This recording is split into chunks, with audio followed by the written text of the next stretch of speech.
Bienvenidos a Drive Talks, el podcast de Drively. Síganos en todas nuestras redes sociales como Drively Colombia. Sin más preámbulo, vamos con el podcast.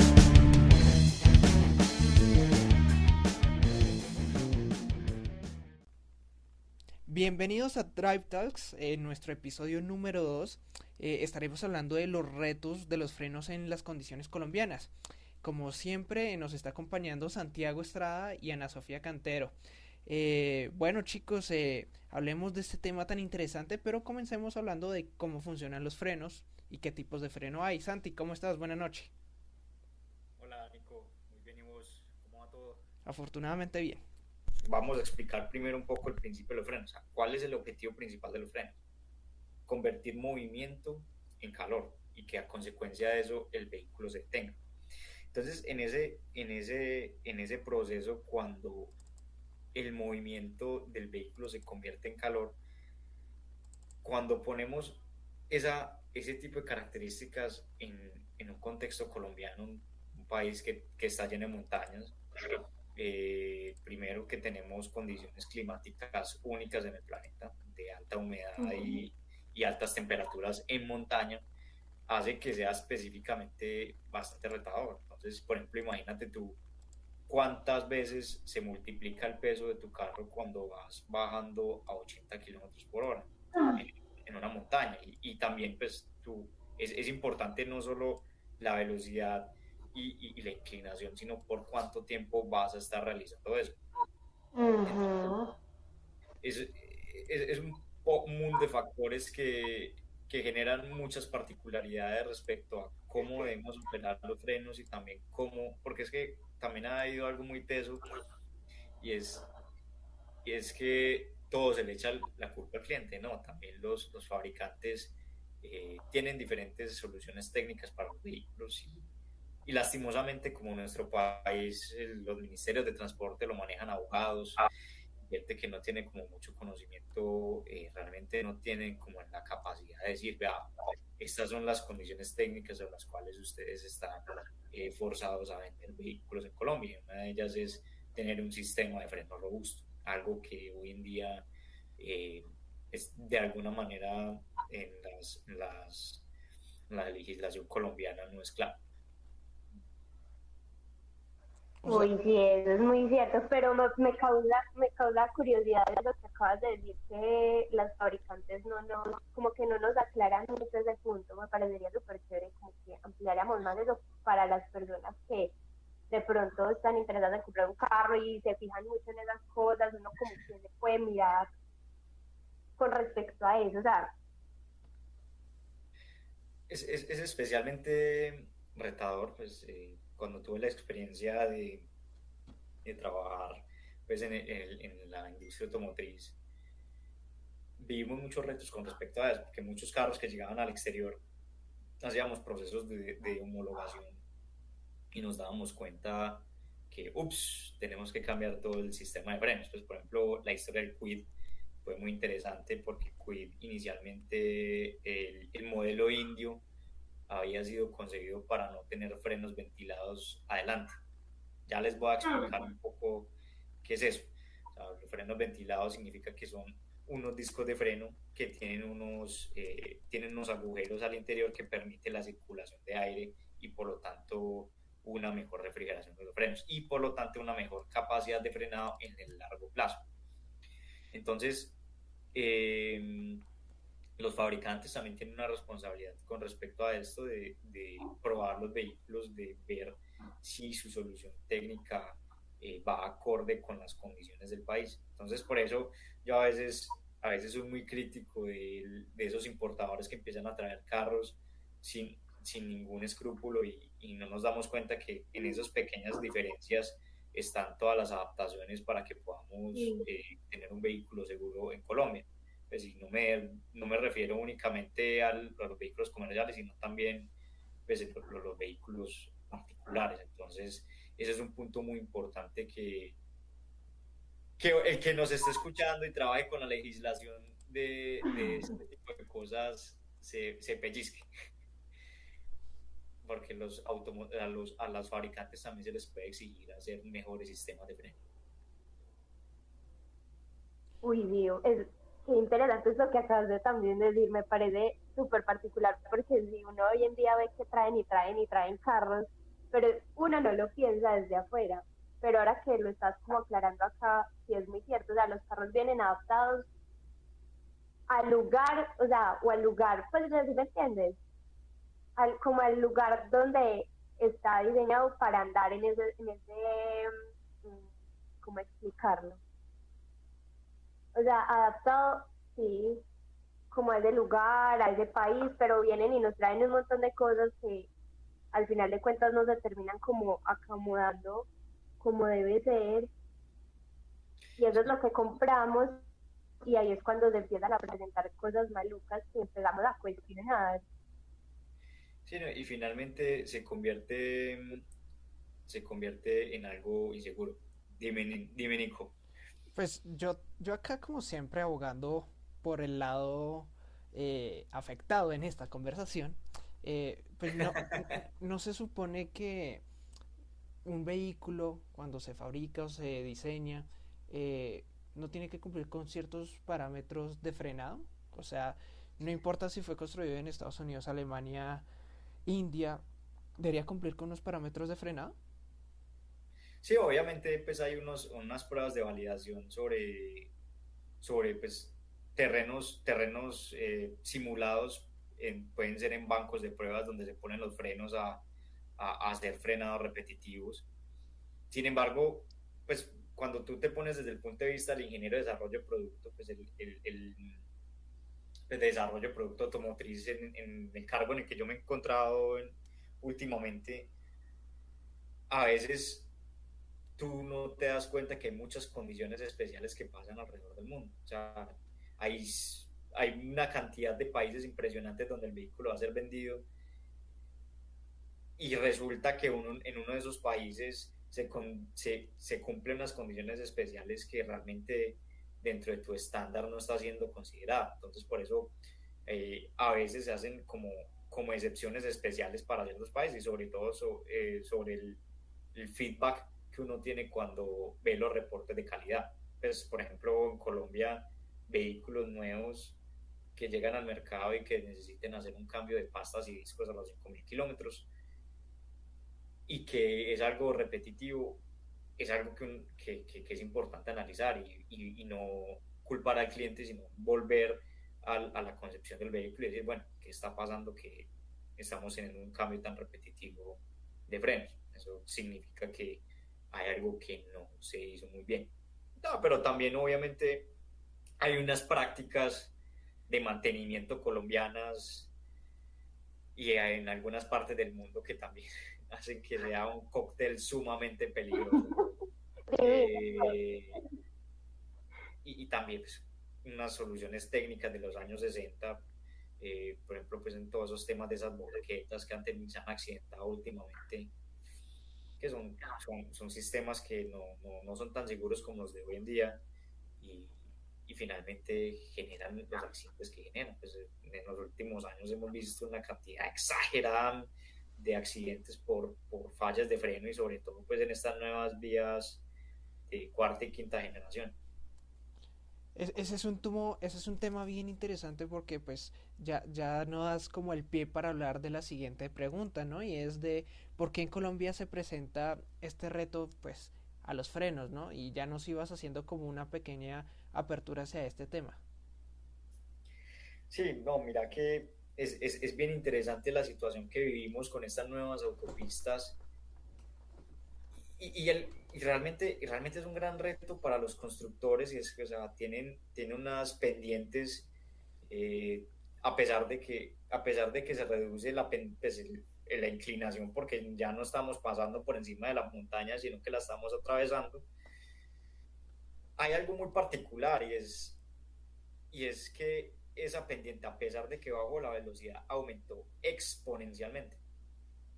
Entonces, como yo explicaba al principio de cómo funcionan los frenos, de convertir el movimiento en calor a las velocidades altas en un grado de inclinación, aunque sea menor, tienen una gran incidencia porque tienen que estar convirtiendo una gran cantidad de energía cinética, pues, de movimiento en calor, y eso hace que muchos sistemas lleguen al límite de funcionamiento.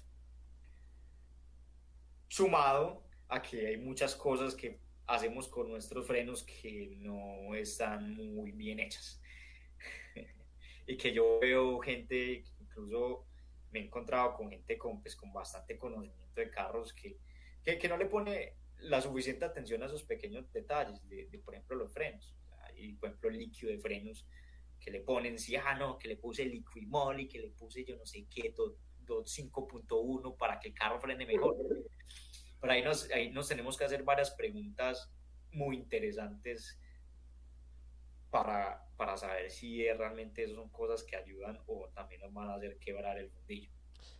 Bueno, sí, es bien interesante ese tema, pero a ver, haciendo como ese cambio de la transición de nuestras vías, perjudicando a los frenos a mucho plazo o al mal uso que le damos, pues se van sumando esas condiciones como de una de el mal manejo o mal uso que le damos nosotros los colombianos al vehículo o al freno, las nuevas vías a las cuales tampoco ni siquiera en el manejo nos hemos acostumbrado a que debemos adelantar por la izquierda y mantenernos en la derecha. Bueno, son muchas cosas que afectan como la conducción y el día a día de los frenos. Tú comentabas hace poco algo sobre los malos usos que se hacen al freno en nuestro país, como cuáles podrían ser esos malos usos que les damos al freno. Pues, por ejemplo, desafortunadamente, pues la posibilidad de frenar, por ejemplo, con un carro automático es un poco más complejo. Ya no estamos como tan en control del vehículo, pues a pesar de que muchos carros que tienen acelerómetros internos, que al ver que el ocupante está, perdón, el conductor está oprimiendo el freno y hay una pendiente, pues empieza pues como a frenar con el motor. Yo creo que también hay que prestarle una ayuda extra al carro cuando frena. O sea, no, no solo frenar con los discos, sino también buscar frenar con el motor. Segundo, he visto millones de casos de personas pues, que manejan con los dos pies en un carro automático, que mantienen el pie hundido en el freno. Pues, o sea, los frenos son sumamente sensibles, y cuando tú menos piensas ya están actuando, ya están generando fricción entre el disco, o sea, el tambor, con el más mínimo toque. Entonces, por ejemplo, no quitar el pie del freno y dejar que haya una fricción constante hace que la temperatura suba significativamente y que pues con esa fatiga los frenos se modifique bastante la efectividad del frenado. Es que es bien Porque de ahí para complejo. atrás, sí, de ahí para atrás hay una línea de cosas que empiezan a pasar cuando el freno está muy caliente, y es importante explicar qué pasa. Pues, por ejemplo, qué pasa en el contacto metal-metal, qué pasa con las propiedades del líquido de frenos, eh, qué pasa con el booster. Entonces hay muchas cosas que van sumando como en pequeñas cantidades, y que finalmente vemos, uy, este freno, como dicen, por ejemplo, en la calle, oh, este freno se puso esponjoso. Hay un porqué, y es importante entenderlo, porque si nosotros entendemos qué es lo que está pasando, tenemos la posibilidad de finalmente poder actuar sobre esos elementos que causan esos problemas. A mí todo eso, pues de todo esto me surge como una duda. Bueno, si bien sabemos que ya todos los carros, y tomando pues en cuenta lo que están hablando, vienen ya con discos de freno, en su gran mayoría están intentando frenos con discos de freno, me parecería súper chévere como que tocáramos el tema de los carros que todavía llegan con freno de tambor. Obviamente el funcionamiento es muy diferente, pero en cuanto a las condiciones acá en Colombia, no sé, o sea, como en qué, o cómo son más susceptibles este tipo de frenos y, y sí, Exacto. pues o sea, sí. Entiendo tu pregunta, ¿por qué sigue existiendo el freno de tambor? O sea, el freno de tambor son unos frenos extremadamente confiables que requieren muy poco mantenimiento. Eh, Sin No te embargo, creo. son sistemas que se están abandonando y es importante entender la razón. Pues tú cuando ves un disco de frenos, tú ves que tiene una mayor posibilidad de intercambiar calor con el ambiente, pues porque está ventilado, porque está sometido directamente a una corriente de aire y eso permite que haya más transmisión de calor en función del tiempo. Significa que no se calienta tanto si yo le aplico el freno, mientras que un freno de tambor es totalmente lo contrario. O sea, un freno de tambor es un sistema cerrado donde la fricción entre la zapata la campana se da en un ambiente cerrado. Es difícil refrigerar ese tipo de sistemas de frenos y por lo tanto esos sobrecalentamientos hacen que la efectividad del contacto entre la zapata y la campana no sean tan buenos y se pierda capacidad de frenado muy fácilmente.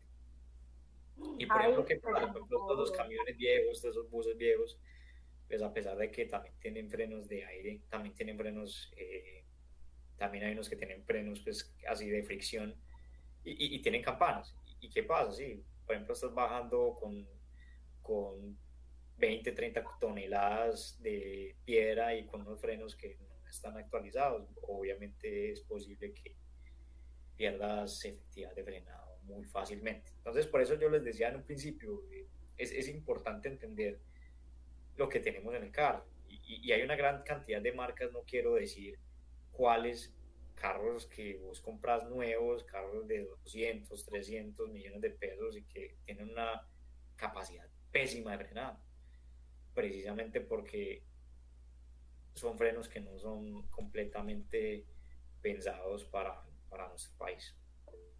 ay, me parece súper interesante lo que me acabas de decir. La primer persona que me dice, o sea, que me comenta que son completamente confiables, porque la verdad es que uno escucha y uno ve que la gente es, no, es tan horrible los frenos de tambor, y de hecho son como, ay, no, frenos de tambor no, porque son más susceptibles a mojarse, que se les entre el agua, que eso no. Entonces son cosas que ni de como hoy entré en colapso mental. No, no, no, es porque tiene menos partes móviles y el mantenimiento es realmente fácil. O sea, el costo del mantenimiento de un tambor es muy poco comparado con un disco de freno. Eso sí, hay veces desbaratarlo es un poco complejo porque hay muchos sistemas que son bastante mecánicos, ¿no? No, y de hecho para la industria pues todavía facturar pues como ese tipo de frenos y montarlo en un carro es mucho más económico que uno de disco. Sí, claro, uno se ahorra unos cuantos Por eso, pesos y por eso por eso lo siguen todavía sacando. exactamente. Entendiste la principal razón de por qué se siguen utilizando, por temas económicos. Bueno, y ya que que tocan temas económicos y esta cuestión, pues está muy chévere, pero yo quisiera volverme un poquito atrás cuando nos estabas hablando sobre que ya el freno se pone muy esponjoso o que se pone muy largo. ¿Cuáles son como esas, cómo lo digo, como esa sucesión de pasos en la pérdida de frenada? Por ejemplo, yo voy manejando y, uy, sonó por allá una pastilla, uy, después el freno se puso más largo. Más o menos cuáles son como las sucesiones de pasos en la pérdida Sí, del frenaje. pasan varias cosas. O sea, donde primero empiezan a pasar como de alguna manera las consecuencias de un frenado largo que empiece a calentar el sistema, es obviamente las piezas que se encuentran en contacto directo, la pastilla de freno y la pista del disco. Estoy hablando principalmente pues, de los discos de freno. ¿Qué pasa? Hay una cosa que se llama el coeficiente de fricción. El coeficiente de fricción es lo que define qué tan firme es el contacto entre un elemento y otro. O sea, no es lo mismo, por ejemplo, correr descalzo en un piso normal que en un piso trapeado, ¿cierto? O, por ejemplo, pues, y llevando eso al disco de freno, o sea, cuando nosotros aumentamos la temperatura, hay un punto de operación óptimo para los frenos. pero cuando sobrepasamos en el límite superior ese punto óptimo de operación de los frenos, empiezan a pasar varias cosas. Empieza a cambiar ese coeficiente de fricción, o sea, la caracterización de qué tanta fricción se generan entre los dos materiales, y también las propiedades mecánicas. O sea, por ejemplo, cuando uno frena fuertemente, hay cierto tipo, se genera una conicidad en el disco, y eso significa que se está deformando. Por eso es que, por ejemplo, cuando nosotros estamos en un ciclo constante de frenado y pasamos por un charco, el disco queda torcido, porque hay una solidificación bastante rápida de los frenos que no permite que el disco vuelva a su estado original. Entonces, esa es una cosa, el cambio de propiedades mecánicas y la interacción entre la pastilla y la pista de frenos. Y ya de ahí hacia atrás pasa algo todo muy importante, y es que como estamos hablando de sistemas que son hidráulicamente actuados, tenemos que también mirar al líquido de frenos. Y en qué punto ese líquido de frenos empieza a tener cambios de propiedades, de cambios de estado, o sea, cuando pasamos de un estado líquido a un estado gaseoso. Y ahí hay una cosa que nos enseñaron en el colegio, que algunos no le pusieron mucha atención, es que los líquidos son incompresibles, pero los gases sí. ¿Qué significa eso?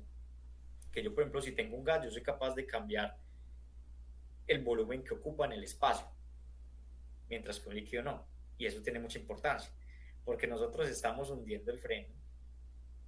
Toda esa fuerza que nosotros hundimos se multiplica en el booster, y en el booster pasa a las líneas de frenos que van con el líquido de frenos por dentro, y ese líquido de frenos se encarga de transmitir toda esa fuerza finalmente al actuador. Pero ¿qué pasa? Cuando está muy caliente, hay partes que hay con gases, es que parte de esa fuerza que nosotros le estamos aplicando al freno no se convierte en el movimiento en el disco de freno con la pastilla, sino que se convierte finalmente en una compresión de un gas. Entonces, por eso pasa muchas veces que se siente esponjoso en gran cantidad, pues en gran parte, perdón, es por este fenómeno, porque estamos comprimiendo un gas. Entonces se pierde bastante efectividad. Entonces no solo son las pastas, los discos, sino cómo nosotros vamos a mirar este líquido de frenos. Y también, obviamente, las líneas de freno son demasiado importantes, porque también las líneas de freno van a presentar una mayor deformación a altas temperaturas. Entonces, por eso, no, que le puse líneas aceradas, y eso también es bien, bien interesante. Es como otro tema, ¿no? Porque ya le meten más tema al performance. Creo que es ese tema, ¿no? Le va a meter líneas de freno que son corizadas, he oído, no sé si estoy en lo correcto. Pero que son líneas selladas, creo que es. Sí, ¿no? ¿Qué pasa? ¿Qué pasa? Es muy fácil de explicar, por ejemplo, con el tema de las líneas de freno aceradas, porque son más efectivas. Porque, por ejemplo, cuando, no sé, a ver, yo les doy un ejemplo, o sea, uno calienta la goma, o sea, el caucho, un caucho, y el caucho se forma mucho más fácilmente. Por ejemplo, pues, no sé, cuando ustedes estaban chiquitos le echaban candela al juguetico, y el juguetico se derretía, ¿cierto?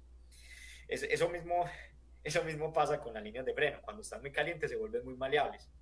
Y parte de toda esa presión que se genera en la línea no va hacia el frenado, sino que va hacia la expansión de la línea de freno. Entonces hace que se pierda bastante la efectividad por ese lado. Y por eso a veces es una de las soluciones que hacen las personas es optar por utilizar líneas aceradas. Oiga, buenísimo, buenísimo porque sí yo sabía, pero no, pues como que no entendía bien el concepto, pero pues es muy interesante.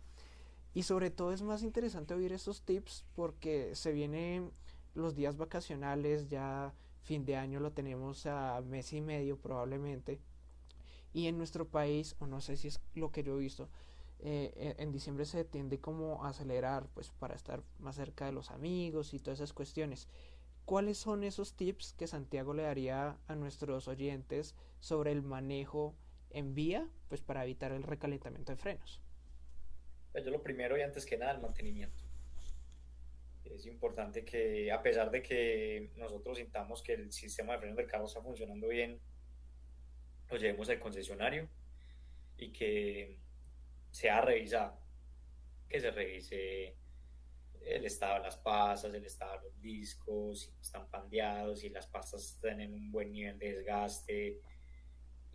Importante que algunas servitecas no cuentan con eso. El estado del líquido de frenos es sumamente importante y yo creo que es una de las cosas que la gente descuida más. Eh, y también comprar partes originales. Yo creo que, o sea, cuando tú estás en un proceso de desarrollo de un disco de freno, por así decirlo, pues en una compañía automotriz, vos te tenés que hablar también con el fabricante de la pastilla de freno y decirle, hey, parcero, ¿usted qué tan duro, pues cuáles son las propiedades mecánicas de su pasta para yo saber cuál van a ser los compromisos que yo tengo que hacer con el material de mi disco? Porque ¿qué pasa? Ah, no, compré una pasta de carreras que va a frenar más, pero hay un problema, porque es que esa pasta no se diseñó para ese disco en específico. Entonces, a veces se pegan un tiro en un pie con ese tipo de soluciones tan, pues como tan a la ligera. Yo creo que hay muchos elementos que son importantes de tener en cuenta cuando se hace una selección de frenado. Otra que me encanta a mí que la gente y que se la hacen al 99.99% de los colombianos. Uy, hermano, no le eche DOT 3 al sistema, échele DOT 5.1, que es mucho mejor. Pues esos son los estándares bajo los cuales funcionan los líquidos de freno. Pero ¿Y qué pasa? téngamela ahí porque es que esa era la sección para terminar, los mitos sobre los frenos.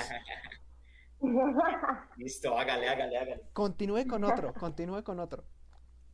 Espere Santi, que cepille los frenos, que los mande a cepillar. ¿Qué Ay, es eso? O sea, ¿qué tal? sí, también la tenía ahí, pero bueno. No, eso le cepillamos el disco de una y ya, y sale para pintura, ¿qué tal? No, ¿qué pasa? Es que yo hablo que los discos de freno y, pues y las pastas son como un matrimonio, ¿cierto? ¿Por qué? Porque tiene que existir fricción para que los dos elementos se acomoden. Entonces, ¿qué pasa?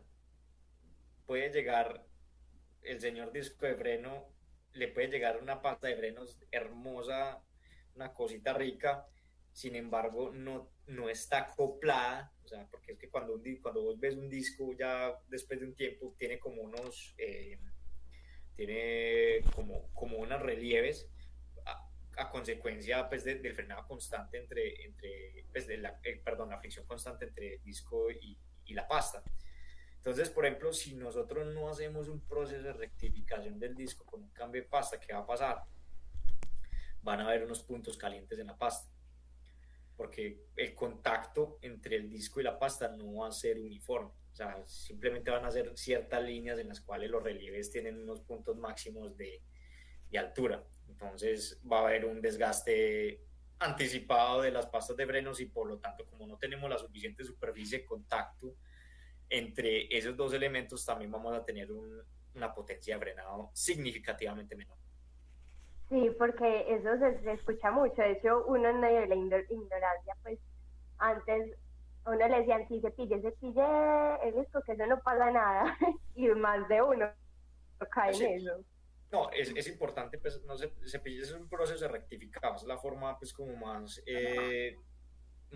adecuada de decirlo, y hay que hacerlo, pero sin embargo hay que respetar las tolerancias mínimas del fabricante, o sea, hasta qué punto podemos llevar un rectificado, porque también entramos en un terreno muy peligroso cuando rectificamos un poco más, que perdemos la rigidez del disco y también la superficie que puede transferir calor hacia el exterior, haciendo que, por ejemplo, pasen accidentes como, ay, se partió el disco.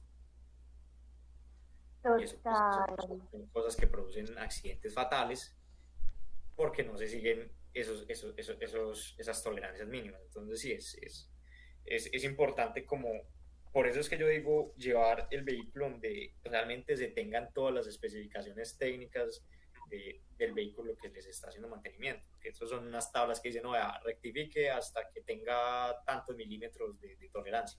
Entonces, eso es muy Claro. importante. Claro, y como uno va alargando eso, entonces ya, pues de quedar tranquilo. Sí, Exacto. ajá.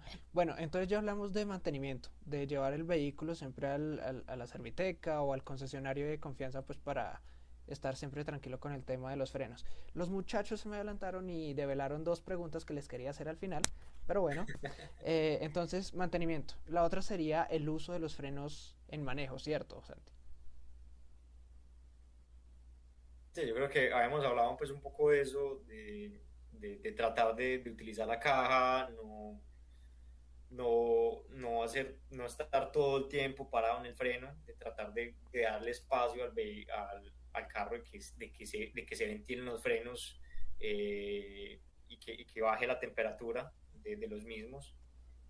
Segundo, perdón, tercero, y que es muy importante que a veces no lo tenemos en cuenta, estar dentro de los parámetros de carga máximo del vehículo, estar dentro de los parámetros normales de carga del vehículo, porque cuando subimos el peso del vehículo, vamos a subir la energía inercial, y por lo tanto la capacidad de frenado de los discos va a ser bastante afectada si tenemos demasiado peso. Pues el man que lleva todo el trasteo, el perro, el gato, la tía, el abuelo, y que pega un tráiler, todo eso va a, a afectar. Por ejemplo, el señor de la volqueta, que no era una volqueta, voy a decir cualquier bobada, de 25 toneladas, y le puso unas estacas más para que aguantara 30 toneladas.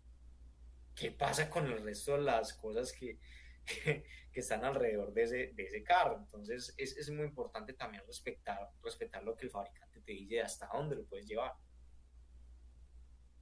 la carga máxima que el vehículo puede estar. Y que he visto en cientos, diría casi que millones de veces en las carreteras colombianas, una cantidad de, de veces que no se respeta esto. A ver, Ana. Bueno, y acá hablando de los que llevan el traseo y todo en un carro y la sobrecarga, pues como frente a todo esto de los frenos, simulando, por ejemplo, una persona que recién cambió los frenos para irse a pasear, porque eso es otro tema que me parece importante. Obviamente me imagino que los frenos se tienen que ir adaptando cuando uno los está estrenando y todo, y no salir a la loca. ¿Qué opinas de eso? Eso también es un tip muy importante, ¿no? Pues Sí, claro. como primero darles como esa forma, irlos como utilizando antes de salir a viajar, porque ahí es cuando también se pueden presentar accidentes o cosas así. Exacto, es como el matrimonio, antes de que las cosas empiecen a funcionar bien, hay que darle pasito. Eh, es importante más o menos, pues yo diría un espacio de 500 y 1000 kilómetros, un manejado bastante pues moderado, para que tenga la oportunidad de que el disco se acople a la pasta, y la pasta al disco, y que haya una buena superficie de contacto. Y también pues que todos esos elementos, esos epoxis exteriores que se le echan a las pastas y a los discos, pues para evitar corrosión o degradación del material, también se quemen, y que finalmente pues haya los materiales que deseamos estén en contacto. Entonces, bueno, Ana colocó un tema bien importante y es el viajar y el cómo asentamos los frenos y eso. Pero ya vimos que si tenemos un freno y nos vamos a viajar y no le hicimos mantenimiento, no hicimos caso de los tips que nos dio Santiago, ni las recomendaciones que nos acaba de decir, ¿qué hago cuando se presenta una emergencia? Y si voy en un automático, ¿cómo puede ser distinto a un auto mecánico? Pero en un auto automático, sacar la camándula. No, los carros automáticos de mucha manera, en algunas ocasiones pues nos dan la oportunidad de frenar. Sin embargo, no tienen esa gran ventaja que tiene el carro manual, de poder abusar desde la capacidad de frenado del motor. pues si es una situación de emergencia, lo último que nosotros vamos a pensar es en la salud del motor. Obviamente el motor se va a ver afectado, pero pues, lo más importante es llevarlo a un cambio significativamente bajo para que haya bastante resistencia al, al movimiento. Segundo,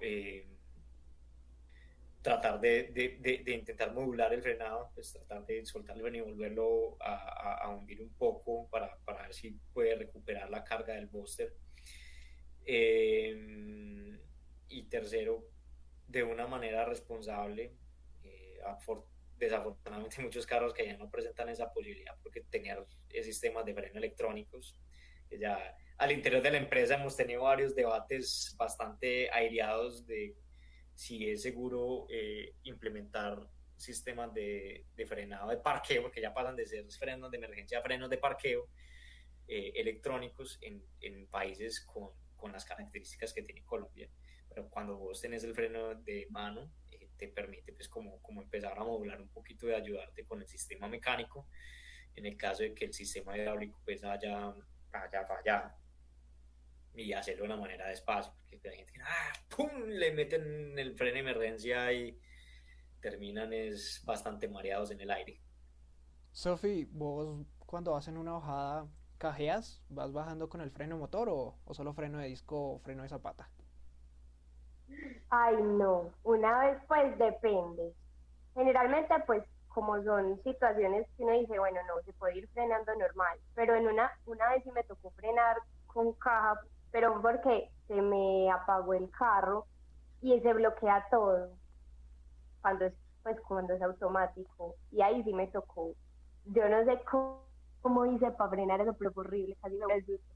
Pero generalmente, bueno, en la situación y el contexto en el que vivo, frenar pues así con el disco pues normal, lo hago. Cuando agarro, por ejemplo, balsos, ahí sí toca con caja, porque si no, se queda uno sin frenos, literalmente. Se le va Claro, a uno la mano, se recalientan todo y pues madre, eso sí, yo creo que es uno de los miedos que uno sí maneja siempre. es que Y ese hay que es, tratarlos con amor y saberlo manejar. es que ese es el aspecto, o el aspecto colombiano que más cosa le mete al freno, ¿no? Como esos descensos tan largos de puertos, ¿no? Teniendo tres cordilleras, muchos puertos de montaña, es donde pues se afecta bastante el uso del freno. Y pues más allá de eso, el colombiano tiende a abusar no solamente de los límites de velocidad, sino de carga del vehículo, del mantenimiento. Entonces son muchos factores que entran a determinar cómo nos va a responder el freno en determinadas situaciones. Pero ya como para ir englobando y tomando No, muchas ideas acá, Ana, Nico, cuéntame, cuéntame. te meto la cucharada. No, y me parece súper importante, por ejemplo, la pregunta que me acabas de hacer, porque hay muchas personas que no saben que uno puede ayudar, pues, como con la caja, frenando, pues, si me entienden. Y me parece un tip fundamental que la gente, pues, como genere ese conocimiento y lo empiece a aplicar, porque se pueden evitar muchas cosas. Pues sí, aprovechando que en nuestro país todavía hay muchos vehículos estándar mecánicos, creo que pues si la persona no sabe, debería informarse de cómo hacer este descenso, ¿no? Aunque pues generalmente en nuestro país en las escuelas de conducción se enseña eso, ¿no? Generalmente son vehículos mecánicos en los que se aprende a conducir, pero bueno, digamos que si usted no supo o no pasó por una academia de conducción, que también pasa en nuestro país, sí, puede frenar con la caja de cambios. Y pues el tip que yo más recuerdo es, si usted sube un puerto en una caja, en un cambio, trate de bajar con ese mismo cambio. Por ejemplo, si el carro le exigió subir en tercera, descienda en tercera. No sé si estoy mal, Santi. Pues depende de la potencia del carro. Yo ese tip no lo sabía, ya lo Sí, descubrí. hay varias carreteras de Colombia que bajen el cambio que subió. Sí, pues la verdad eso es de relativo al vehículo pues, y a las condiciones. Por ejemplo, hay cajas que el índice llega hasta 90 kilómetros por hora, otras que llegan a 120. Pues, ¿sí me entendés? Es en función también más de la concepción del vehículo y a qué velocidad pues quieras bajar y que puedas maniobrar sin tener que frenar bastante. Bueno, sí, también es completamente cierto. Bueno, los traigo a la última sección, que es mitos, y que ustedes ya me hablaron un poquito de eso. Entonces, Santi, preguntas rápidas. ¿Mayor viscosidad del líquido de frenos me genera una mayor potencia de frenado? A ver, no es la viscosidad como tal, porque ahí la viscosidad no tiene mucho que ver, es la capacidad del líquido de permanecer líquido en cambios bruscos de temperatura, lo que nos permite tener una potencia de frenado efectiva. Entonces eso vienen clasificados dentro de un estándar que se llama el DOT. Entonces vamos desde DOT, pues los que se utilizan actualmente van desde el DOT 3 y yo creo que estamos ya en el 6. Y en función de eso pues va aumentando el DOT, va aumentando la resistencia a este líquido a convertirse en vapor. Entonces eso ayuda mucho pues en función del aumento del DOT. Sin embargo, la gente asume muchas cosas con esto y por ejemplo dice, no, ya que hay un DOT 6 que por ejemplo tienen, pues no tengo los datos en la cabeza precisos, tiene un punto de ebullición a los 320 grados y el otro tiene un punto, y el DOT 4 tiene un punto de ebullición a los 250. No tengo que mirar bien la tabla, pues hay unas, están muy bien referenciados en internet. Le echan el DOT 6, el DOT 5.1 a un vehículo que fue concebido para DOT 4, por así decirlo. Y ahí pasan muchas cosas, la gente asume que sí, la potencia frenada va a aumentar y es posible que en el corto plazo sí lo haga. Pero ¿qué pasa, por ejemplo, con esos líquidos de freno de más altas capacidades? Y es que cuando es el mismo cuento que pasaba con el disco y la pasta, es que el man que desarrolla el líquido de freno se habla con el man que desarrolla las líneas de freno. Y hay una cosa que llama la compatibilidad química. Entonces, por ejemplo, vos llegabas a un carro viejito que estaba acostumbrado a DOT 3, DOT 2 y le echas un DOT 5.1, puede que empiece a botar líquido de freno por todo lado. ¿Y por qué? Porque cuando no tenemos una compatibilidad química entre el líquido y las diferentes piezas que hacen parte del frenado, empieza a haber una erosión de los diferentes cauchos, por ejemplo, que retienen el líquido dentro del carro. Entonces empieza a jugar un poco en contra y ese es uno de los primeros mitos que a mí me gustaría pues como clarificar, porque casi todos les han metido pues, los dedos a la boca vendiéndolos un líquido de freno más caro y poniéndose en un vehículo que realmente no lo necesita o no lo soporta. Eso, muy bien, específico. Incluso gente tocancipal, les he visto cantidad de veces, no, que la de 5.1 se lo voy a poner a mi Sander, pero hay muchas cosas muy importantes que entender detrás de eso. Eso. Bueno, ya también hablaron del que les iba a preguntar ahorita y es rectificar un disco funciona, pero pues tú ya explicaste que si cumple hasta ciertas tolerancias, etcétera. Pero bueno, ya hablaste un poquito de eso. Eh, Sí, o sea, dale, dale. y es importante pues saber hasta dónde y si también tiene la plata, pues tiene los recursos para cambiarlo seguido, pues mejor no rectifica la menor cantidad de veces posible. Eso. El siguiente. ¿Me genera algún performance perforar los discos que no vienen perforados? Esa es una excelente pregunta. Si los perforas tú mismo, ¿cierto? Sí, sí, porque he visto varios. Eso es, Si los perfora, eso es sumamente peligroso, sumamente peligroso.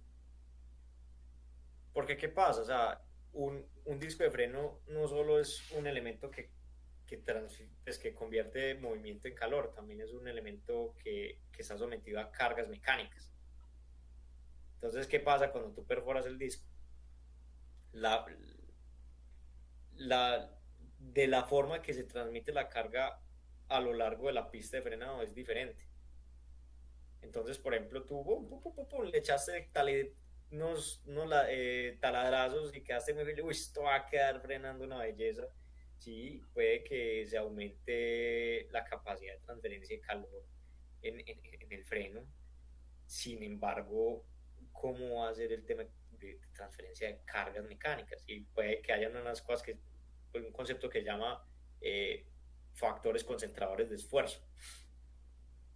Pues, por ejemplo, cuando coges, pues, por ejemplo, cuando vos vas a abrir, pues, es un tema muy sencillo de explicar. Pues, cuando, por ejemplo, vos ves un abre fácil que tiene una muesquita y por ahí abre todo el paquete. Eso mismo pasa con los frenos. Sí, ahí hiciste un agujero, por ahí es por donde más fácil se va a quebrar. Entonces, es algo que puede que te funcione en el corto plazo, pero pues por ejemplo, en carreras largas y en ciclos largos de frenado, te puede producir un accidente, te puede costar la vida unos taladrazos. No, hombre, Entonces es muy entonces, importante que cuando esos discos ventilados sean concebidos pues con, con, con toda la pericia técnica posible, o sea, con todas las simulaciones, con pruebas técnicas que finalmente certifiquen que sea un disco seguro para utilizar, que es un disco de frenos es una pieza de seguridad. Su vida depende de ese disco. Entonces, cualquier cambio que usted va a hacer en ese disco puede comprometer su vida. Entonces, cuando usted piensa en eso, uno no se toma ese tipo de cosas tan a la ligera. ya saben, muchachos, no se pongan a creer todo lo que le dicen al oído de que va a mejorar ni nada de eso, sino primero busque cosas técnicas y que no perjudiquen su vehículo, ni su inversión, ni su vida a largo plazo. Y la última, como para ir cerrando ahí, bien chistosa la vaina, y es que he visto muchos de estos amigos por ahí, pintar los frenos me da más potencia.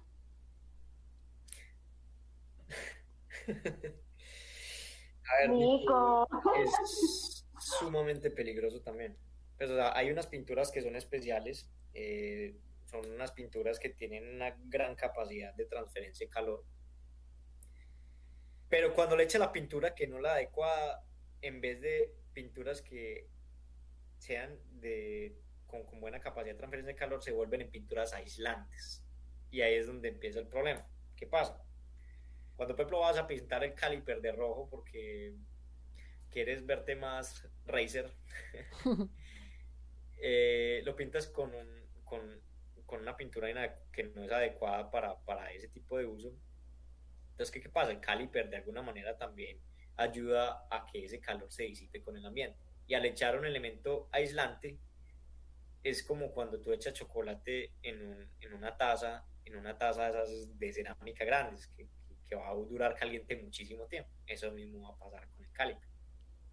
Va a aislar, va a reducirle la capacidad de transferencia de calor con el ambiente, haciendo que se calienten mucho más rápido y que se pierda la efectividad de frenado más rápido. Entonces eso es también de mucho cuidado. Se puede hacer, pero con los materiales adecuados. O sea que No con la indirectamente, pintura de Home Center. sí, no con la del home center. O sea que Ay, indirectamente sí, va a tener que salir de esto. o sea que indirectamente sí va a tener más potencia porque se quedó sin frenos a la bajada. De pronto sí tiene le pone un Stage 2 de Huevotronic. Ah, ay, Llega valiente sin freno y la toca con él así sin freno. bueno, muchachos, esos fueron algunos mitos sobre los frenos que pude recoger y de la experiencia que uno ve por ahí en nuestra cultura automotriz nacional, bien autóctona, bien chévere. Santi, muchas gracias por estar con nosotros. Ana, no sé si tenías algo por preguntar. No, súper clara y con esta me voy muerta de la risa con ese final. Ay, No, no, no, a mí no. antes muchas gracias a ustedes por siempre invitarme a estos podcasts y esperemos que esto siga creciendo y que podamos contar con más participación de las personas y aquí totalmente dispuestos para brindar ese poquitico que se sabe en pro de que las personas tomen mejores decisiones Así respecto a los sea, carros. así sea.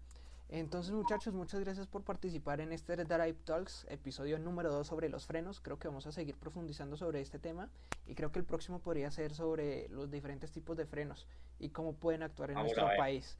De una. Entonces, muchachos, muchas gracias, despídanse y vamos cerrando este episodio por hoy. Bueno, muchas gracias a todos y espero que les haya gustado un poco y un abrazo para todos ustedes. Nos vemos pronto en Colombia. Hasta luego. Eso. Sí, no, muchas gracias y también esperamos pues como que todos aporten un poquito si tienen dudas, si quieren hablar de algún tema en específico, nos van chismoseando también por la página y muchas gracias. Y no siendo más, muchas gracias por participar en nuestro podcast Drive Talks, episodio número 2, frenos en nuestro país. Síganos en todas nuestras redes sociales como Drive Gear Colombia. Un abrazo. Listo, eso fue todo.